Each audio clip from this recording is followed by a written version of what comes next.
Selamat datang kembali di channel Jelajah Dunia. Apakah kamu siap untuk mengungkap fakta-fakta sejarah yang mengejutkan dan penuh misteri? Kali ini, kita akan membahas sebuah topik yang tidak pernah terpikirkan sebelumnya, yaitu hubungan misterius antara suku Bengkulu dan Mesir kuno. Bagaimana bisa sebuah suku dari Indonesia ini dikaitkan dengan peradaban Mesir kuno yang megah? Apakah ini hanya mitos, atau ada bukti nyata yang menghubungkan leluhur mereka dengan para pembangun piramida? Mari kita telusuri bersama dalam video kali ini. Apa saja bukti yang menguatkan bahwa Nusantara adalah tanah leluhur bangsa Mesir kuno? Dalam sejarah, peradaban Mesir kuno termasuk salah satu yang tertua di dunia. Mesir kuno telah memiliki kebudayaan maju jauh sebelum peradaban Yunani. Tidak heran, catatan-catatan sejarah dari bangsa Mesir kuno tergolong lengkap, termasuk yang dicatat mereka adalah keberadaan wilayah di luar Mesir kuno yang sangat penting. Dan menurut bangsa Mesir, wilayah itu disebut Tanah Pun. Tanah Pun memiliki dua arti penting bagi masyarakat Mesir kuno. Pertama, Tanah Pun adalah tanah leluhur bangsa Mesir. Kedua, Tanah Pun adalah negeri kaya yang menjadi tujuan utama perdagangan Mesir kuno. Cerita tentang Tanah Pun sudah eksis dari zaman paling awal berdirinya kerajaan Mesir kuno. Orang-orang Mesir menyebut Tanah Pun sebagai Tanar, yang berarti tanah para dewa. Tanah Pun atau Tanar digambarkan dalam teks-teks Mesir kuno sebagai wilayah yang kaya akan sumber daya. Tidak banyak yang tahu. Salah satu faktor berkembangnya kerajaan Mesir disebabkan oleh perdagangannya dengan bangsa Pun. Ekspedisi dagang bangsa Mesir ke Tanah Pun dilakukan oleh berbagai penguasa Mesir dari dinasti yang berbeda. Di mana letak Tanah Pun yang orang-orang Mesir datangi? Banyak berita tentang Tanah Pun, namun mereka tidak memberi petunjuk pasti seperti peta arah atau apapun yang secara pasti menentukan lokasi Tanah Pun. Satu-satunya cara untuk mengidentifikasi Tanah Pun adalah dengan mengkaji jalur pelayarannya dan fenotip atau karakteristik serta komoditas yang dihasilkan Tanah Pun. Dengan metode ini kita dapat memperkirakan di mana letak Tanah Pun yang misterius itu. Kita ambil dari sejarah Putri Thutmose I, Firaun ketiga dari dinasti ke-18. Di masa pemerintahannya, Firaun wanita itu membangun kompleks kuil dan makam Deir al-Bahri yang termasuk salah satu kuil paling indah di Mesir. Terletak di tepi barat Sungai Nil, kuil Deir al-Bahri pada masa lalu juga disebut sebagai Djeser Djeseru atau Sang Suci di antara para suci. Dinding-dinding di kuil tersebut mengilustrasikan perjalanan hidup Ratu Hatshep dan termasuk cerita tentang Tanah Pun. Tanah Pun digambarkan sebagai tanah para dewa bangsa Mesir. Berasal dari sini kita mengetahui hubungan antara Mesir kuno dengan Tanah Pun tidak terbatas pada kepentingan ekonomi, melainkan juga ada keterikatan antara kepercayaan dewa dan leluhur antara Mesir kuno dan Tanah Pun. Ekspedisi ke Tanah Pun dilakukan melalui darat dan laut.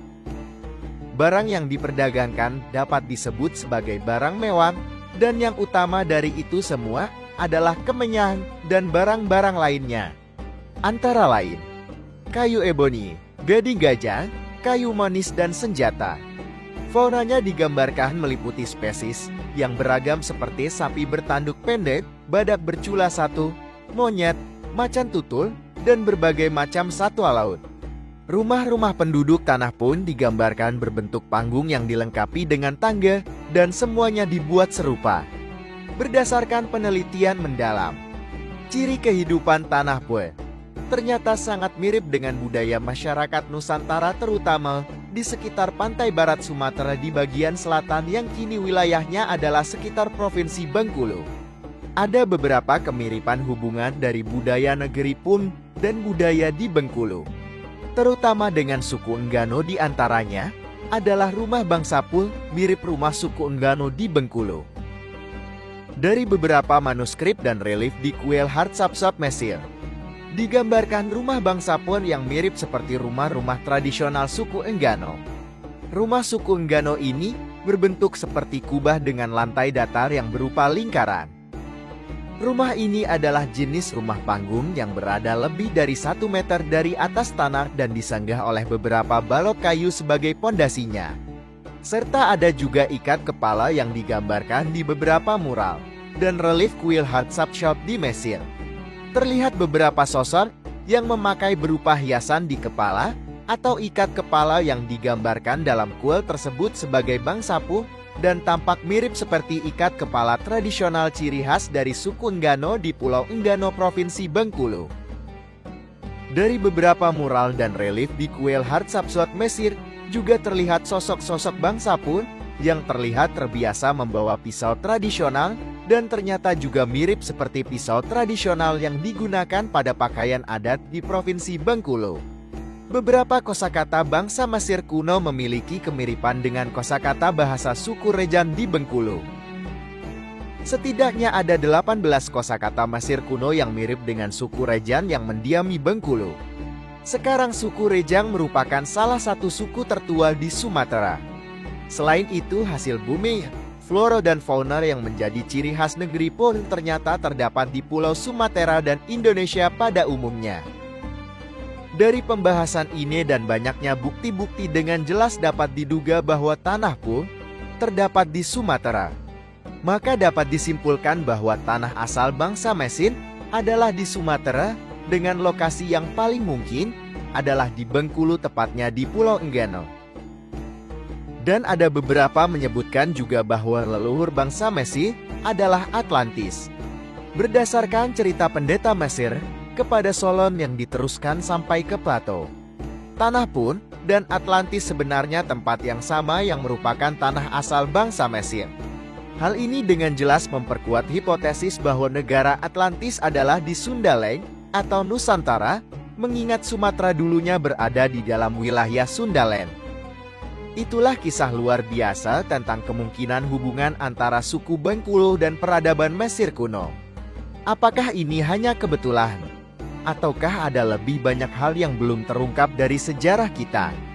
Hingga hari ini, pertanyaan-pertanyaan ini tetap menjadi misteri yang menggelitik rasa ingin tahu kita.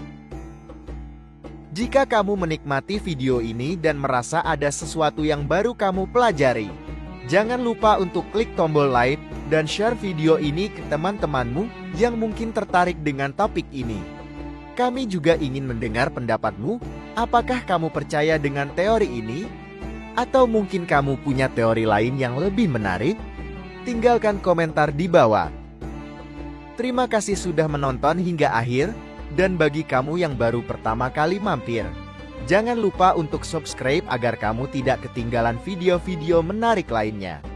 Sampai jumpa di video berikutnya, di mana kita akan terus mengeksplorasi misteri-misteri dari seluruh dunia.